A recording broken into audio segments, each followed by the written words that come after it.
The term Muslims use for God is Allah. Islam is a monotheistic faith as it teaches that there is only one God. Many of the prophets of Islam, such as Muhammad and Ibrahim, were known as Hanifs because they knew that there was only one God and promoted monotheism even when those around them were worshipping idols or other gods. The monotheistic beliefs of Islam are expressed in the first of the 5 pillars, the Shahada. The Shahada is the Muslim declaration of faith. It states, "I bear witness that there is no God but Allah and Muhammad is the messenger of God." Muslims recite this daily and at key milestones throughout their life, arguably making it one of the most important practices. Another important belief about Allah is the concept of Tawheed, the oneness of Allah. Unlike the Christian concept of the Trinity, God in 3 parts, Muslims believe that Allah is one complete being. He has no equals, companions, no one created him, nor does he have any descendants. Surah 112 in the Quran says, "He is God, the one and the only, God the eternal absolute. He neither begets nor is born." For many Muslims, the belief in Tawheed is one of the most important teachings because it has a significant impact on practice. Because Muslims believe that Allah has no comparisons, they're not permitted to have any images of him or be seen to be worshipping any idols. As the Quran states, there is no deity except him. As such, the worship of anything besides Allah is described as a shirk, the greatest sin a Muslim can commit.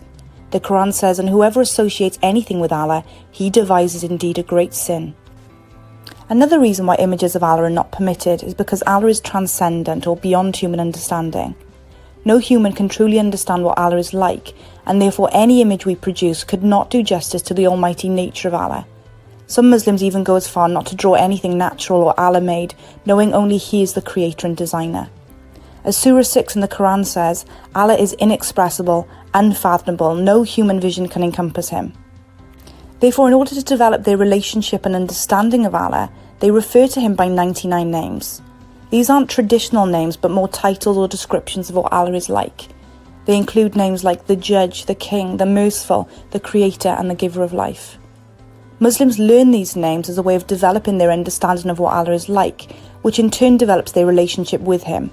In doing so, this will help them prepare for the afterlife. Prophet Muhammad even said that those Muslims that can remember these names will be blessed in the afterlife. In the Hadith, he said that there are 99 names of Allah.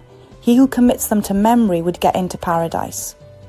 Muslims often use prayer beads containing 99 beads, each of which is used to help them remember the names.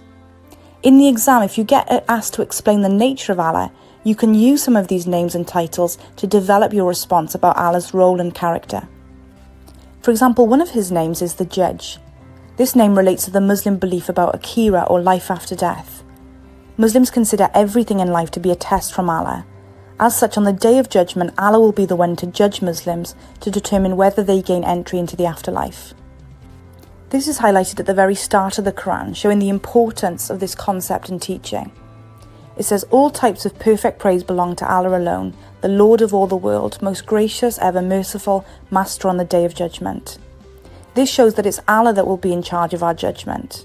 However, this also links to another name and quality of Allah, the Merciful. Being merciful refers to the quality of being kind and forgiving. Whilst the Quran says that Allah will judge us, it also makes it clear that if we're truly sorry for our wrongdoings and offer forgiveness to other people, then we too will be forgiven. The Quran states that those who are merciful will be shown mercy by the most merciful.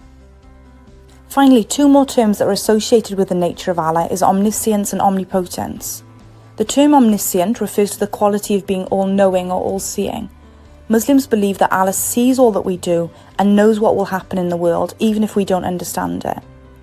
The term omnipotent refers to the quality of being all-powerful. Muslims believe that Allah is in control of all things and has complete power. This links to the Muslim belief in predestination or al-qadar. Muslims believe that Allah has a plan for mankind and knows everything that we will do. Whilst we have free will, our plans will only happen if they form part of Allah's wider plans. Hence why Muslims often say Insha'Allah, meaning if God is willing. The omniscience and omnipotence of Allah is shown numerous times throughout the Quran. For example, Muslims believe that Allah has the ultimate power to give and take life. In the Quran it states, He bestows children male and female according to His will, and He leaves barren whom He will, for He is full of knowledge and power. Now you don't have to revise this full quote, however the most important part is that last phrase, he is full of knowledge and power. So the next thing we need to look at is how Muslims actually submit to the will of Allah. Now there is some debate surrounding the actual meaning of the term Islam. While some people say that the term comes from the word peace, a more common interpretation is that the word actually comes from an Arabic term for submission. Submission refers to the action of accepting or surrendering to a superior power, in this case God. A Muslim then is someone who follows the religion Islam. As such, a Muslim is essentially an individual that lives their life in submission to Allah, trying to follow the rules, responsibilities and duties He set out. For Muslims, Allah is the creator of all things, and therefore all natural things like plants, planets, stars, etc. are all under His control and follow the natural laws that He has put in place. However, humans are privileged because they've been given an element of choice or free will, the decision to follow Allah or to go against Him. However, Muslims are expected to practice every act with Allah in mind, and therefore one could argue that every action a Muslim performs is an act of worship. One concept commonly associated with submission to Allah is that of jihad. There are two main types of jihad, the greater and lesser. However, the term jihad itself just means to struggle or strive for something. The lesser jihad is the struggle that involves violence or bloodshed. It's the fight to defend Islam and is often used to refer to a holy war. Prophet Muhammad advised that this should be avoided and only used as a last resort. The greater jihad is the spiritual struggle within oneself. True submission to Allah will often involve a greater jihad, the struggle within yourself to actually become a better Muslim. As Prophet Muhammad said, the greatest jihad is to battle your own soul, to fight the evil within yourself. Muslims will try and demonstrate this greater jihad and submission through numerous activities like giving money to overcome things like greed, to avoid temptation during Ramadan, and to commit to the 5 pillars. It also includes promoting justice in society. Another way then to live life in submission to Allah is by carrying out Allah's work and teachings. As caliphs or guardians of the planet, Muslims believe that they have a duty to stand up against injustice in the world, just as previous prophets have done. They believe that Allah has given them talents and skills to be able to stop injustice. As Prophet Muhammad said, "Whoever amongst you sees an evil, he must change it with his hand. If he's not able to do so, then with his tongue. And if he's not able to do so, then with his heart." Numerous organisations and individuals have attempted to put this teaching into practice and demonstrate submission through charity. For example, organisations such as Muslim Aid and Muslim Relief promote social justice in the world, along with influential figures like Yusuf Islam. In addition, Muslims are expected to practice one of the 5 pillars zakat, which is given 2.5% of their wealth to charity as a purification of their wealth. Prophet Muhammad reminded his followers that he is not a Muslim who goes to bed with a full stomach while his neighbour goes hungry.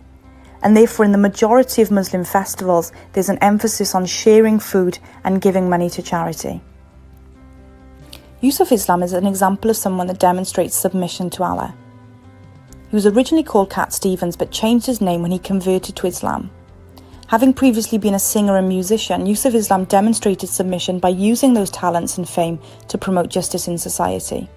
In the late 90s, Yusuf Islam started a charity called Small Kindness, initially to help orphans, needy families and widows following war and conflict. He also established a record label called Mountain of Light that produced music specifically designed to educate people on Muslim values. In 2004, he won the Man of Peace Award for his work to alleviate the suffering of thousands of children and their parents and dedicating his life to promoting peace. One of the most common but important ways that Muslims can demonstrate submission is through the practice of 5 pillars. Muslims show this submission by practicing the 5 pillars throughout their life.